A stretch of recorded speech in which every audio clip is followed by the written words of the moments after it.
invite His Excellency, the President of the Republic of Kenya, Dr. William Ruto, to come and address us. Welcome, Mr. President. Thank you very much, Waziri. Asante sana. Tafadhali tuketi.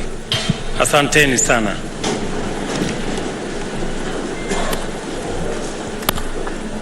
Today is a very, very proud moment for me and this administration, because 6 months ago, I made a commitment to the people of Kenya that we will have 5,000 government services digitized and available online to the people of Kenya by 30th June this year.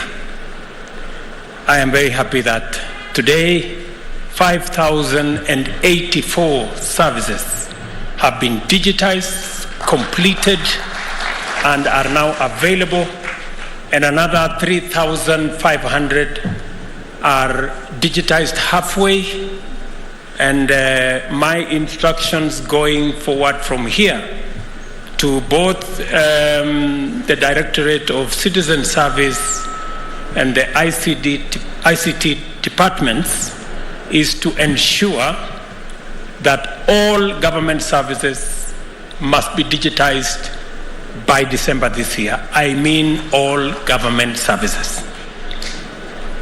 It is now, from today, the responsibility of every ministry, state department, parastatal, government agency to ensure that all their government services are digitized and made available to the citizens of Kenya on e-Citizen. Let me repeat that for the avoidance of doubt. All ministries, state departments, government agencies, parastatals, it is the responsibility of the minister, the PS, the managing directors and boards to make sure that all services offered to the people of Kenya by their departments and agencies are available to the people of Kenya on the digital platform by December this year. I am aware that there are government agencies that are resisting this digitization exercise for obvious reasons. There are government agencies who want to continue to operate in a dark place. They do not want, and I know, I have been told by the officers who are running this service that many have been asking whether government is really serious with this or they can take a detour. Let me announce, for the avoidance of doubt, all government services must be available by December this year on the digital platform, on e-Citizen, without exception. And I am putting the responsibility on every minister, every PS, every board, member of board, chairman, managing directors, and every public officer, because for a very long time, government services, accessing government services has been a very painful exercise for citizens. People queue for many hours. People travel long distances. People bribe their way to get what is legitimately their right as citizens. For us to get rid of that, it is part of our plan to make sure that citizens don't have to travel, they don't have to meet anybody, they don't have to bribe nobody. They should be able to get government services efficiently, effectively, in an accountable manner from either the comfort of their phone or whatever other facility that they have to access government digitally. And when I set out that we would have this, we would go this journey, it is because when we came into office in 2014, I remember working with the people in Treasury. Not a single government service, you could not, as a citizen, pay for a single government service any other way other than in cash. That was government in 2014. That the only way to pay for a government service is to pay for it in cash. Imagine, it was not even possible to pay using M-Pesa. We have since moved, I think, 180 degrees. I can now comfortably say here that in the next 30 days, mark my words, people, these deadlines are important. In the next 30 days, no government service should be paid in cash. Let me repeat it again, for the avoidance of doubt. No government service will be paid for in cash in the next 30 days. And I want to say this because corruption has been our biggest problem, pilferage, theft. Citizens are forced to pay for a service or bribe for a service that ordinarily is theirs as of right. There will be only one channel to pay for government service. We have agreed, all state departments, KRA and everybody, the government pay bill is 22222. 22222. Is it star 22222 hash? That is how you pay for government service. Let me repeat it again. 22222 is how you pay for government service. All the other pay bills, in the next 30 days, they should be shut. We have almost 1,000 different pay bills, different agencies, different people. Everybody seems to have their own pay bill. And all those pay bills are not accountable to anybody. Sometimes there are pay bills that are assumed to be government, but they end up in the wrong place. Again, for the avoidance of doubt, ministries, departments, agencies, in the next 30 days, all other pay bills must be closed.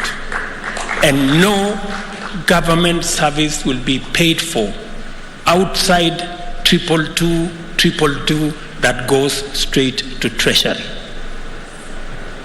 That way, Treasury can keep track of all government revenue. And it will be worked in such a way that any resources that are meant for A&A by ministries, state departments, and agencies will be made available instantly by the same platform, so that there will be no confusion as to if the money is collected by Treasury, how do we get our A&A? The system will automatically remit the A&A when the money goes to 22222, and it will come back to you so that you can be able to provide whatever services you're providing. Our present institutional dispensation, mandated by the Constitution, is the expression of our collective hopes and inspiration, as well as the lesson learned as a country from the wilderness that the path of history took us. For far too long, the delivery of public services to citizens has been hampered by inefficiency, delay, corruption, wastage, discrimination, outright exclusion, especially of the members of our society who are not as endowed and the people who are vulnerable.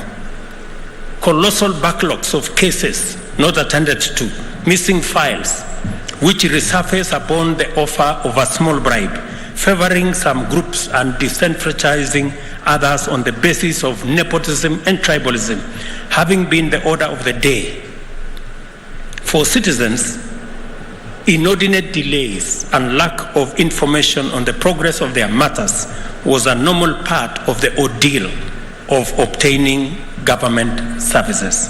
For a long time, therefore, seeking government services was a very painful experience that Kenyans only endured if they could not avoid it.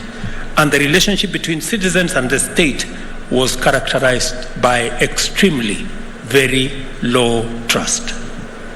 This history of engagement and estrangement between government and citizens created the conditions for widespread disaffection and loss of trust in government. The bottom-up economic transformation agenda recognizes transparency, accountability, and efficient use of resources as an imperative to ensure that scarce public resources deliver maximum value for highest number of citizens. The government considers good governance to be indispensable for national socio-economic transformation. At the same time, we are fully alive to the magnitude of the corruption challenge, the extent of which it has undermined our prospects and opportunities to achieve greater development, and its potential to overwhelm national institutions, including oversight as well as law enforcement and accountability mechanisms. This particular reality has caused us to consider radical innovation to overcome the transactional inefficiency barrier to public service delivery. In our bottom-up economic transformation agenda, we pledged to undertake two key interventions intended to attack this problem simultaneously. First, we committed to provide universal broadband connectivity throughout the country by constructing 100,000 kilometers of new fiber optic lines, establish 25,000 free Wi-Fi hotspots in markets and in every other part of the Republic of Kenya. I am happy this morning, the display that was shown to us, we have the first 200,000 hotspots. The 201 hotspot was launched this morning here. By the end of this year, we will have 2,000 hotspots across Kenya, and by December 2025, all the 25,000 hotspots will have been rolled out, including 1,450 digital hubs, one in each ward of the Republic of Kenya, and also ensuring that our vocational training centers run by county governments are brought into this ecosystem, and all our TVET institutions are also made part of this program of making sure that there is internet connectivity and availability across Kenya that is free and paid for by the government of Kenya. Secondly, we made a commitment to enhance government service delivery through digitization and automation of all government critical processes, and to also make at least 5,000 government services available by 30th this month, which I am very happy we have made that deadline. These undertakings are critical for the realization of our most fundamental mandates as government. On Madaraka Day, I emphasized our duty to deploy the best innovations and technologies to make Kenya efficient, competitive, and prosperous. Today, I reiterate that technology holds the key to improving efficiency, enhancing inclusion,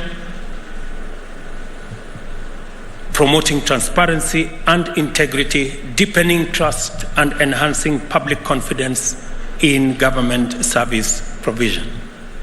We have taken measures to empower Kenyans everywhere, especially the majority at the bottom of our pyramid, to access government services at their convenience, especially through their mobile phones. As I promised on Madaraka Day, we are launching the e-citizen platform's unstructured supplementary service data, USSD code *2222#, by which citizens can now access 5,084 government services online. Wacha nirudie. So that you can access government services, you need to go to your phone, *2222#. Hapo utakuwa umeingia kwa e-citizen, and you will have a catalog of all 5,000 government services available to you. Hiyo ni kuingia kwa mtandao. Kulipa ni ile niliwaambia 222 ndio mahali pa kulipa for government services. And as I have said, by the end of this year, we want all government services, 10,000 of them, on a digital platform. Today, as the world marks World Social Media Day, we are underlining the importance of our digital transformation agenda. Towards that end, we encourage all our government departments to ensure, as I have said, all their government services are moved online in the next 90 days, so that by the end of this year, we are clear and we are all moving in the right direction. This new era of e-governance makes life and work significantly easier for millions of Kenyans for a number of reasons. First, government services are no longer the privilege of the wealthy, powerful, or the well-connected, or those who can afford to travel to county headquarters or even the capital city. Kenyans can now obtain government services from the comfort of their homes or from their shambas or kiosks on the road and everywhere else from the comfort of their phones. This is the power and promise of Gava Mkononi. You have your government in the palm of your hand.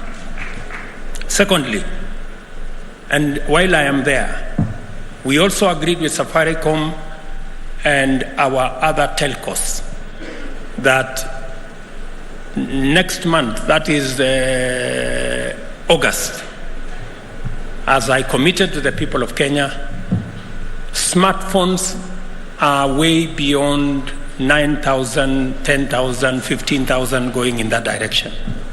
We want to make it possible to have a smartphone that is 4G enabled for Kenyans at 5,000 shillings.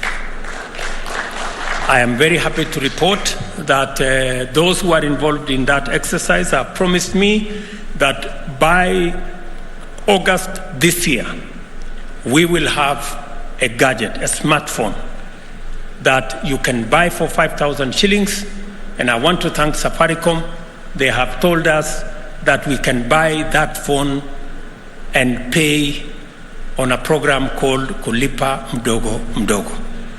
You can pay 500 shillings, they give you the phone, and every day you pay 20 bob in your M-Pesa, and you will own the phone further down the road.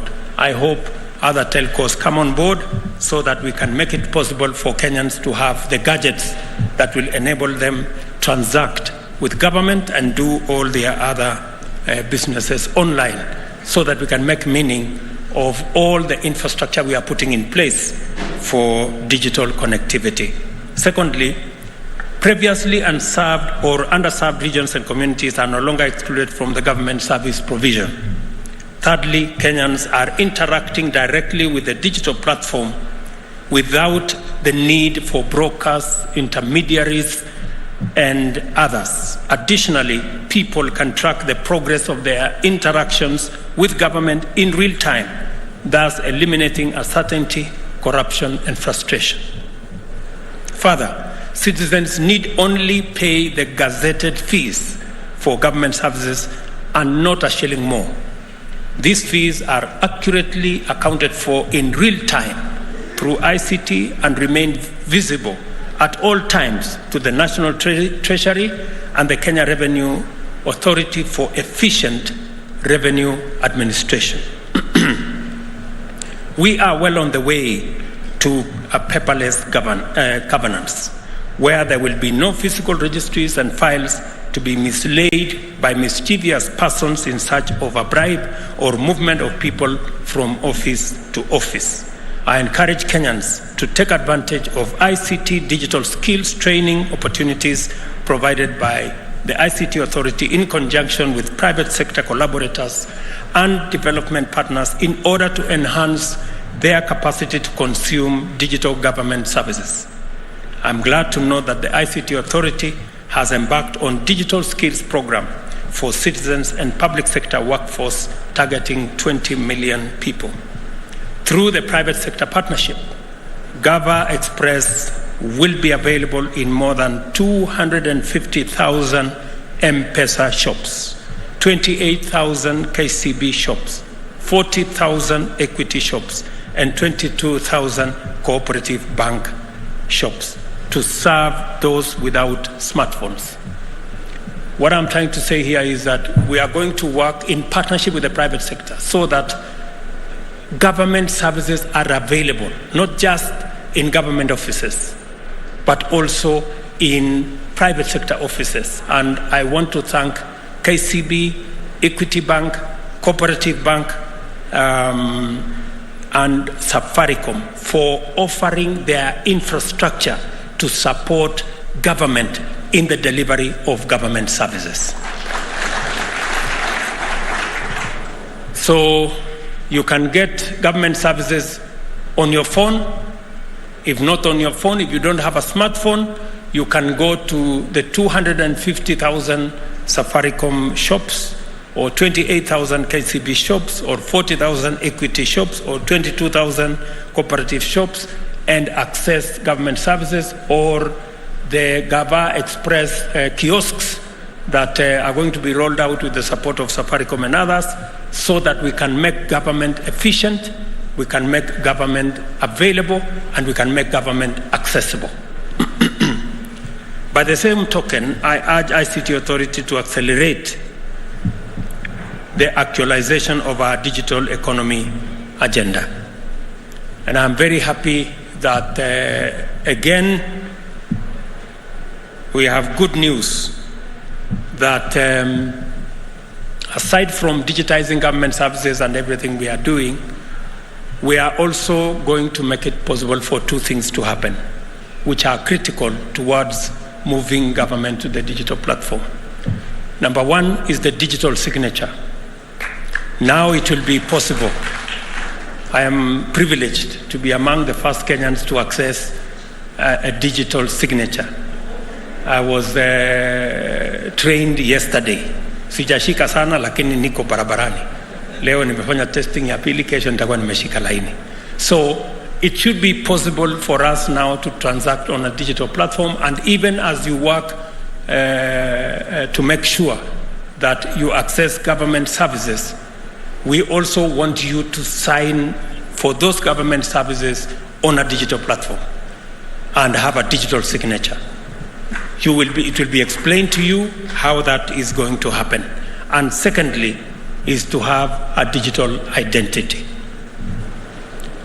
You all know we have an experience as the people of Kenya that for a very long time we've been looking for a digital identity on a platform called Huduma Number, which became a mirage and became a conduit for many things. Let me say here that I am telling the Ministry of responsible for citizen services, Mr. Professor Kindiki, and my good friend Eliud Owalo, you have 90 days to deliver to us a digital identity. I know it's doable. Sasa muende mujipange. Yeah, it is doable because I think I understand how that is possible. And we will not spend the 15 billion that was spent on Huduma Number. And it's not going to take centuries. We are very confident that we have the competence to do this. Let me also announce to the people of Kenya that this great feat, this huge achievement that we are very proud of,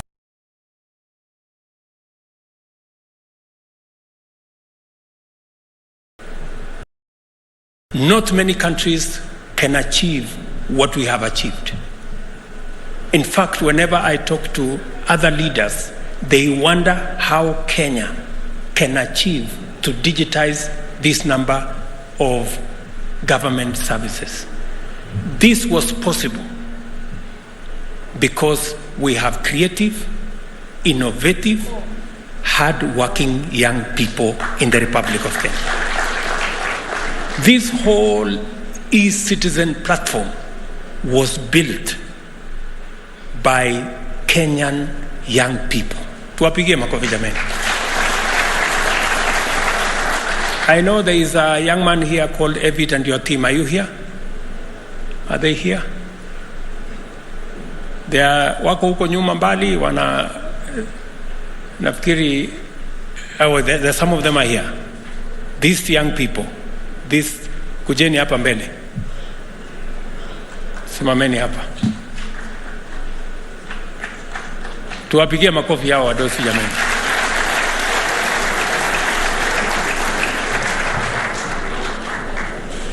These good people are the brains. They are Kenyans. Just the same way we developed M-Pesa, which today is globally acclaimed. Again, today we can announce that we have developed e-citizen, a government product developed by the young people of the Republic of Kenya. Congratulations, gentlemen. I am so proud of you guys. Asanteni sana. You can take your seats. So these young people have made this possible, and it speaks to Kenyan talent, Kenyan creativity, Kenyan knowledge, and that is what our country is made of. Let me also say that as we pull this together, all other avenues, we must work on it to make sure, and I hope the people from Treasury will now be able, and the people from Kerry will now be able to have sight of all government revenue, and we can better manage our revenue collection. Because I am very confident that we can collect a lot more if we removed pilferage, wastage, and the money that get lost because of corruption and other manners. I am a very proud Kenyan today that we have managed to roll out a 30 billion shilling program that has reached almost 17 million Kenyans under the Hustler Fund without any bureaucracy. There is no committee, there is no person to be met or bribed or what. We've done the same with fertilizer. We rolled out e-fertilizer and reached many Kenyans. We are going to do the same with all our medical fraternity.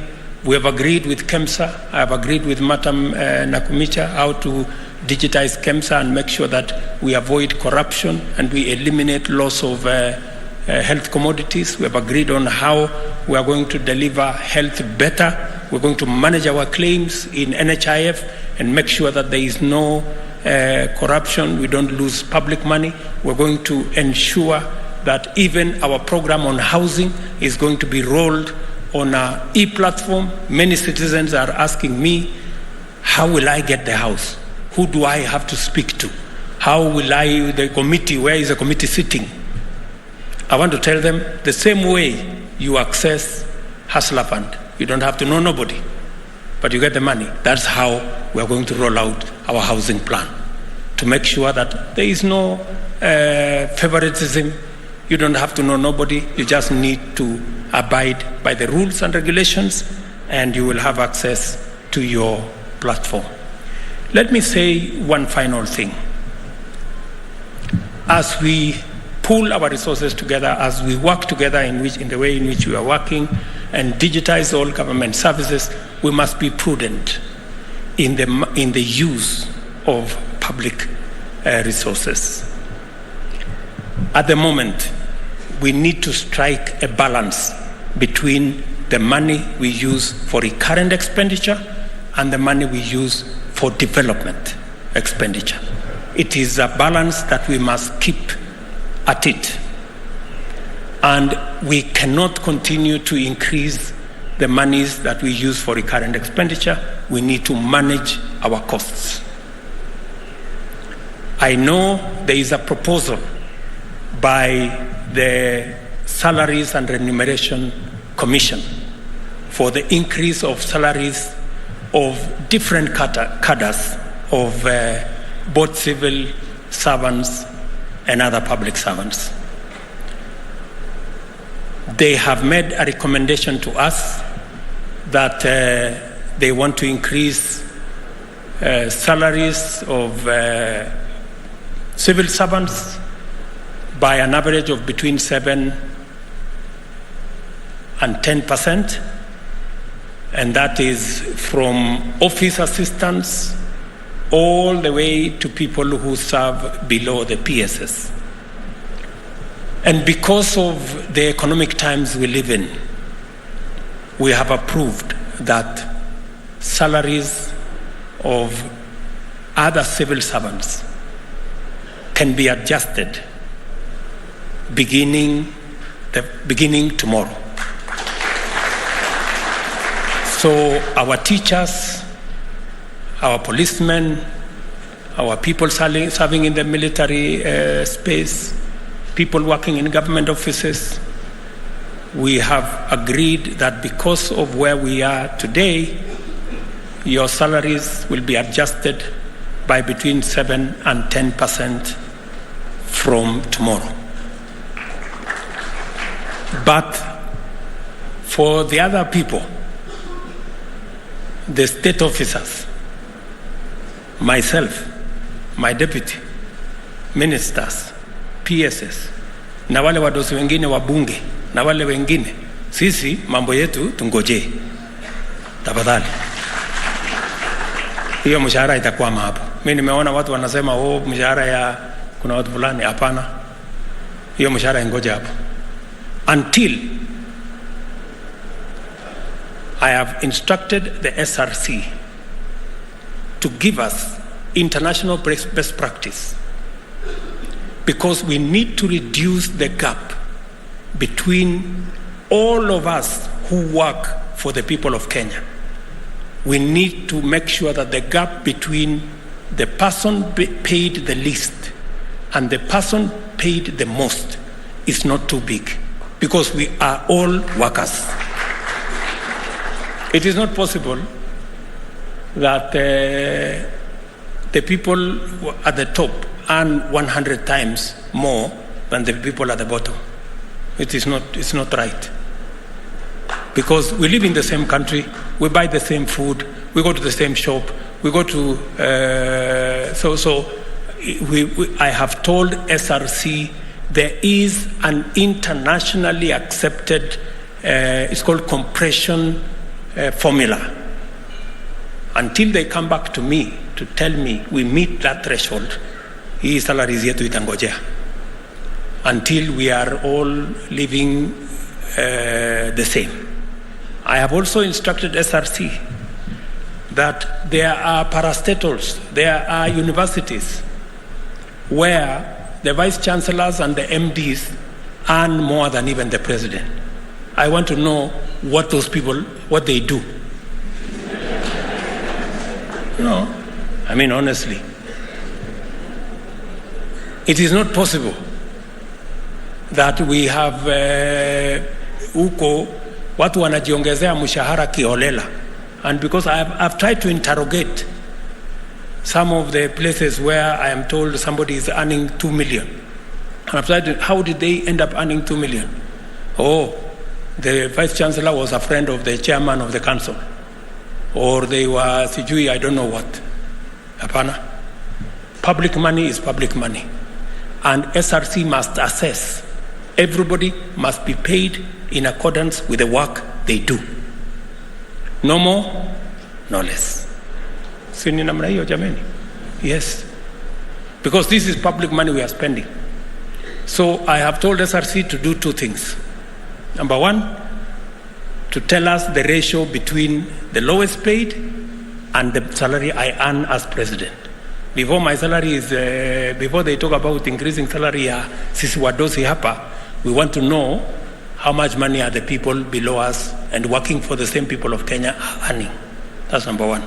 Number two, we must rationalize. There is no way people can be increasing salaries ostensibly because at their parastatal has a lot of money. So that a lot of money is used kuongeza mishahara ya watu kiholela. That one is not happening. Because those parastatals are government agencies. And the money they have is public resources. They must be subject to SRC, and we must make sure that we all pay the same. So nimemwambia Rigiji, my friend, na mimi hiyo mshahara watu wanasema hakuna for now, na hata nyinyi waziri tulizeni boli until some exercise, because we want to make sure that we do not take advantage of the other Kenyans who do not have the power we have. It has to be rational, it has to be well thought out, and I have told SRC to do exactly that. So I am very confident, good people, that this country, the world and the home of world-beating innovators, can develop and maintain robust and world-class cybersecurity systems to keep government and the private sector and citizens secure online on a sustainable basis.